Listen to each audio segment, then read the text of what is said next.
All right, y'all. Disney has just come out with what a lot of people have been asking for, and that is an unlimited pass where you don't have to make an appointment. They've come out with their Lightning Lane Premier Pass. I don't know if this is a good thing. As I can see some people liking this, I can also see a lot of problems. In fact, I see more problems with this than I see good things. This thing costs a lot of money. I'm not sure if it's for everybody, and it is a pilot program, so let's see if this thing actually works. Let's look into this thing a little deeper, y'all, so please come and explore with me. The Premier Pass. You'll be coming up for Disneyland Resorts and also Disney World. This is what's going to be happening at Disneyland. At Disneyland Resort, the Lightning Lane Premier Pass will be valid across both theme parks, meaning guests can use it for attractions at Disneyland and California Adventure Park. The pass will be available to purchase beginning 2 days in advance of a guest's theme park reservation, with availability on a first-come, first-served basis. The first date this new pass will be offered is October 23rd, 2024. The price for the Lightning Lane Premier Pass at Disneyland Resorts will be $400 per person for all days remaining in 2024. In 2025, prices will vary by date and demand, ranging between $300 and $400 per person. At the Walt Disney World Resort, the rollout will have a slightly different approach. The Lightning Lane Premier Pass will first be made available to guests staying at Disney Vacation Club, Disney Deluxe, and Disney Villa resorts, as well as select other resort hotels, including Walt Disney Swan and Dolphin Hotels and Shades of Green Resort. Eligible guests can purchase the pass up to 7 days prior to their check-in date for the duration of their stay, up to 14 days, starting at 7 a.m. Eastern Time. The first day availability for Walt Disney World guests is October 30th, 2024. The pass will provide one-time access to all Lightning Lane attractions at a single theme park of the guest's choosing each day. Prices will vary by date and theme park. And here are the prices, which are very expensive. And by the way, if this is your first time visiting this channel, I appreciate you being here, and my name is Jason. If you like Disney content, please think about subscribing. I'd appreciate it. I'm not quite sure what I think about this new program. On one hand, I see some people liking this because some people want the option just to come to Disney World, be able to ride any rides they want to ride. Maybe this is their only time coming. They don't get to come very often. And this is a great option for them to just pay for it and just make sure they're going to get on all the rides. The price points are ridiculous on this thing, though. I mean, for a family of four, you can spend over $2,000 going to Magic Kingdom during the busy season. I mean, it's nuts. But I can see some people just paying for it. It is a pilot program, and this is only going for deluxe people that stay in their deluxe studios or deluxe villas are able to purchase this. When I first heard about it, I thought, oh, great, they're replacing the multi-pass and single passes. But no, they're not. The multi-pass and single pass are staying the same. This is an add-on to that. And I thought, well, then maybe they're going to have their own lane. But no, the Lightning Lane's the same for everybody. So there's 3 different groups going to be using this Lightning Lane. So you could be paying $400 a day per person to use this new Premier Pass, and you still have to wait in line in that Lightning Lane. It's not just getting to the front. I don't know if it's just better to get a VIP tour, get 10 people together, paying for that, which is probably a little more expensive, but you get to go right to the front of the line, and it's probably a much better experience. You know, and I see it. Not everybody's going to want to pay for those VIP tours. I see this as Disney using kind of a tier down from the VIP tours. For those that don't want to actually spend that money, here's your next level. It's almost like they're creating steps and levels, which I guess for some people is great. So I'm not quite sure if this is actually going to help the lines out at all. And I don't know, if I paid that much money, I better get right to that front of the line, right on that ride. But sometimes you're still waiting in those Lightning Lane lines because there are people that are buying the multi-pass and the single pass. I see what they're trying to do because Universal has their Express Pass, right? But that's all Universal has is their Express Pass. So it makes their lines flow a lot better because there's not a ton of people paying for that. Well, Disney has their Lightning Lanes already being purchased either by the multi-pass or single pass. And then now they have this pass.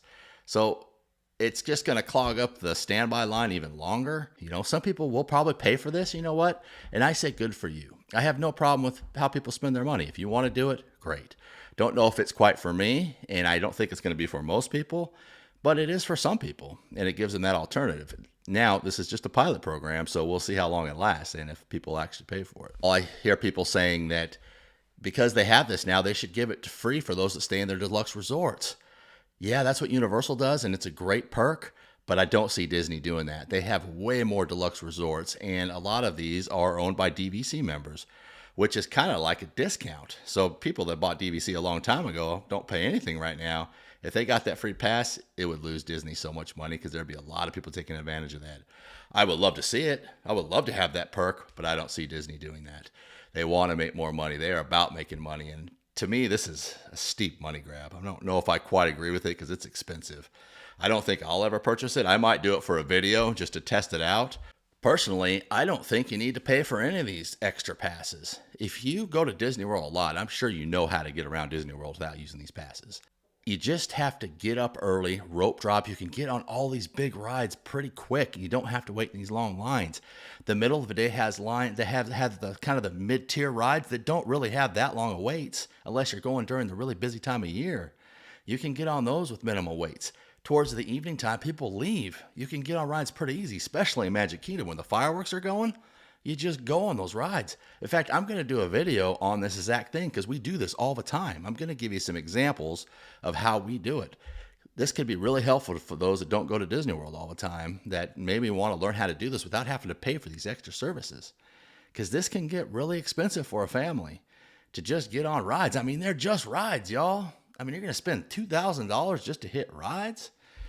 There's a way to get around this. You just got to use the tricks that you can learn from people that go all the time. Another problem I see with this system is you can only use it for one park. There's no park hopper accessibility to this, which $400, you can only go to one park, and that's Magic Kingdom. That is a lot of money. And you can only ride one ride. You can't even double up on your rides. I mean, do you really need this for Small World? I mean, some people like Small World. It's a great ride, but really? I mean, there's only a handful of rides that most people really want to ride, and you can't even ride them twice. I could see people wanting to jump on Tron a few times. It's a ride that goes really quick. It would make a lot more sense for you just to be able to ride it as much as you want because this is expensive. So that doesn't make any sense to me. I don't understand that.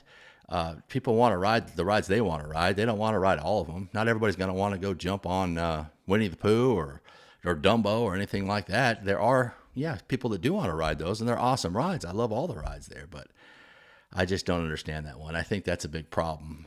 I hope they fix it. I hope with this pilot program, they'll actually address that and fix it because I think that if they're going to charge this much money, you should be able to ride as many rides as many times as you want. I'm sure Disney's just testing the water here. They're just running this to see how many people will actually pay for this, if it'll actually work, and if it'll actually make them more money. The bottom line, Disney is a business. They want to keep their shareholders happy, so they're looking for any ways to make more money. And so this is just another grab. It's a cash grab. Of course it's a cash grab. It's a huge cash grab. I can't imagine how many people will actually pay for this, but there will be people that will. But I'm telling y'all, you can get on these good big rides without having to pay for them. I do it all of the time. But I don't know why everybody would be upset about this. If you can't afford it, don't buy it. If you don't want to buy it, don't buy it. Those that want to buy it will buy it. I got no problem with that. Nor should anybody else have a problem with that. It's completely up to you. If this is a great option for you, do it. I just see a lot of red flags. I see a lot of problems happening with this. I would love for that line to move a lot smoother, but because they're not closing down the other lightning lane things, I just think it's going to make the lines even worse. And you should be able to park hop and ride as many rides as you want. Those things need to be fixed. I hope they do that in the pilot program if they keep this, but who knows. I appreciate you watching. I've given you my 2 cents on it. What do y'all think? Do you think this is going to be a good thing? Would you buy it? Leave a comment for me. Thank you for watching, y'all, and we'll see you on the next video. Watch this video right here to be able to ride the rides without paying for them. I would click it. I would watch it.